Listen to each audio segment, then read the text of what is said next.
The Telltale Heart, by Edgar Allan Poe. True, nervous, very, very dreadfully nervous I had been and am, but why will you say that I am mad? The disease had sharpened my senses, not destroyed, not dulled them. Above all was the sense of hearing acute. I heard all things in the heaven and in the earth. I heard many things in hell. How then am I mad? Hearken, and observe how healthily, how calmly I can tell you the whole story. It is impossible to say how first the idea entered my brain, but once conceived, it haunted me day and night. Object there was none. Passion there was none. I loved the old man. He had never wronged me. He had never given me insult. For his gold I had no desire. I think it was his eye. Yes, it was this. One of his eyes resembled that of a vulture, a pale blue eye with a film over it. Whenever it fell upon me, my blood ran cold, and so by degrees, very gradually, I made up my mind to take the life of the old man, and thus rid myself of the eye forever. Now this is the point. You fancy me mad. Madmen know nothing. But you should have seen me. You should have seen how wisely I proceeded, with what caution, with what foresight, with what dissimulation I went to work. I was never kinder to the old man than during the whole week before I killed him. And every night, about midnight, I turned the latch of his door and opened it oh so gently. And then, when I had made an opening sufficient for my head, I put in a dark lantern, all closed, so that no light shone out, and then I thrust in my head. Oh, you would have laughed to see how cunningly I thrust it in. I moved it slowly, very, very slowly, so that I might not disturb the old man's sleep. It took me an hour to place my whole head within the opening so far that I could see him as he lay upon his bed. Ah! Would a madman have been so wise as this? And then, when my head was well in the room, I undid the lantern cautiously, oh, so cautiously, for the hinges creaked. I undid it just so much that a single thin ray fell upon the vulture eye. And this I did for 7 long nights, every night just at midnight, but I found the eye always closed, and so it was impossible to do the work, for it was not the old man who vexed me but his evil eye. And every morning when the day broke, I went boldly into the chamber and spoke courageously to him, calling him by name in a hearty tone, and inquiring how he had passed the night. So you see he would have been a very profound old man indeed to suspect that every night just at 12, I looked in upon him while he slept. Upon the 8th night I was more than usually cautious in opening the door. A watch's minute hand moves more quickly than did mine. Never before that night had I felt the extent of my own powers, of my sagacity. I could scarcely contain my feelings of triumph. To think that there I was, opening the door little by little, and he not even to dream of my secret deeds or thoughts. I fairly chuckled at the idea, and perhaps he heard me, for he moved on the bed suddenly as if startled. Now you may think that I drew back, but no. His room was as black as pitch with the thick darkness, for the shutters were close fastened through fear of robbers, and so I knew that he could not see the opening of the door, and I kept pushing it on steadily. I had my head in and was about to open the lantern, when my thumb slipped upon the tin fastening, and the old man sprang up in the bed crying out, "Who's there?" I kept quite still and said nothing. For a whole hour I did not move a muscle, and in the meantime I did not hear him lie down. He was still sitting up in the bed listening, just as I have done night after night, hearkening to the death watches in the wall.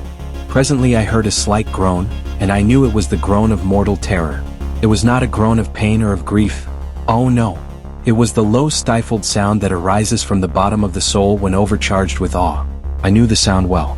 Many a night, just at midnight, when all the world slept, it has welled up from my own bosom, deepening, with its dreadful echo, the terrors that distracted me.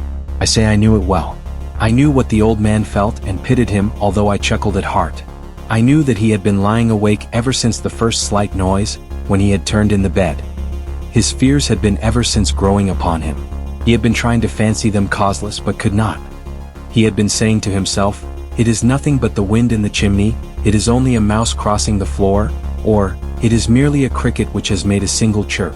Yes, he has been trying to comfort himself with these suppositions, but he had found all in vain. All in vain, because death in approaching him had stalked with his black shadow before him, and enveloped the victim. And it was the mournful influence of the unperceived shadow that caused him to feel, although he neither saw nor heard, to feel the presence of my head within the room. When I had waited a long time very patiently without hearing him lie down, I resolved to open a very, very little crevice in the lantern. So I opened it, you cannot imagine how stealthily, until at length a single dim ray like the thread of the spider shot from out the crevice and fell upon the vulture eye. It was open, wide open, and I grew furious as I gazed upon it. I saw it with perfect distinctness, all a dull blue with a hideous veil over it that chilled the very marrow in my bones. But I could see nothing else of the old man's face or person, for I had directed the ray as if by instinct, precisely upon the damned spot. And now have I not told you that what you mistake for madness is but over-acuteness of the senses? Now I say there came to my ears a low, dull, quick sound, such as a watch makes when enveloped in cotton.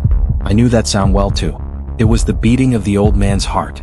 It increased my fury as the beating of a drum stimulates the soldier into courage. But even yet I refrained and kept still.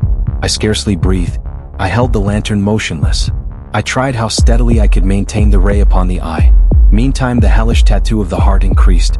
It grew quicker and louder every instant. The old man's terror must have been extreme.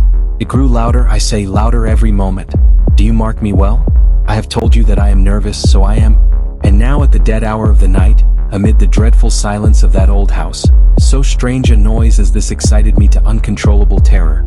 Yet for some minutes longer I refrained and stood still. But the beating grew louder. I thought the heart must burst. And now a new anxiety seized me. The sound would be heard by a neighbor. The old man's hour had come. With a loud yell, I threw open the lantern and leaped into the room. He shrieked once only. In an instant I dragged him to the floor and pulled the heavy bed over him. I then smiled gaily to find the deed so far done. But for many minutes the heart beat on with a muffled sound. This, however, did not vex me. It would not be heard through the wall. At length it ceased. The old man was dead. I removed the bed and examined the corpse. Yes, he was stone dead. I placed my hand upon the heart and held it there many minutes. There was no pulsation. He was stone dead. His eye would trouble me no more. If still you think me mad, you will think so no longer when I describe the wise precautions I took for the concealment of the body. The night waned and I worked hastily but in silence. First of all I dismembered the corpse. I cut off the head and the arms and the legs. I then took up 3 planks from the flooring of the chamber and deposited all between the scantlings. I then replaced the boards so cleverly, so cunningly that no human eye, not even his, could have detected anything wrong. There was nothing to wash out, no stain of any kind, no blood spot whatever. I had been too wary for that. The tub had caught all. Haha. When I had made an end of these labors it was 4 o'clock, still dark as midnight. As the bell sounded the hour there came a knocking at the street door. I went down to open it with a light heart, for what had I now to fear? There entered 3 men who introduced themselves with perfect suavity as officers of the police. A shriek had been heard by a neighbor during the night. Suspicion of foul play had been aroused. Information had been lodged at the police office and they, the officers, had been deputed to search the premises. I smiled, for what had I to fear? I bade the gentleman welcome. The shriek, I said, was my own in a dream. The old man I mentioned was absent in the country. I took my visitors all over the house. I bade them search well. I led them at length to his chamber. I showed them his treasures, secure, undisturbed. In the enthusiasm of my confidence, I brought chairs into the room, and desired them here to rest from their fatigues, while I myself, in the wild audacity of my perfect triumph, placed my own seat upon the very spot beneath which reposed the corpse of the victim. The officers were satisfied. My manner had convinced them. I was singularly at ease. They sat, and while I answered cheerily they chatted of familiar things. But ere long I felt myself getting pale and wished them gone. My head ached and I fancied a ringing in my ears, but still they sat and still chatted. The ringing became more distinct. It continued and became more distinct. I talked more freely to get rid of the feeling, but it continued and gained definitiveness, until at length I found that the noise was not within my ears. No doubt I now grew very pale, but I talked more fluently and with a heightened voice. Yet the sound increased, and what could I do? It was a low, dull, quick sound, much such a sound as a watch makes when enveloped in cotton. I gasped for breath, and yet the officers heard it not. I talked more quickly, more vehemently, but the noise steadily increased.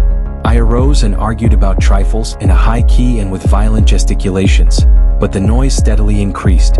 Why would they not be gone? I paced the floor to and fro with heavy strides, as if excited to fury by the observations of the men, but the noise steadily increased. Oh God, what could I do? I foamed, I raved, I swore. I swung the chair upon which I had been sitting, and grated it upon the boards, but the noise arose over all and continually increased. It grew louder. Still the men chatted pleasantly and smiled. Was it possible they heard not? Almighty God, no, no. They heard. They suspected. They knew. They were making a mockery of my horror. This I thought and this I think. But anything was better than this agony. Anything was more tolerable than this derision.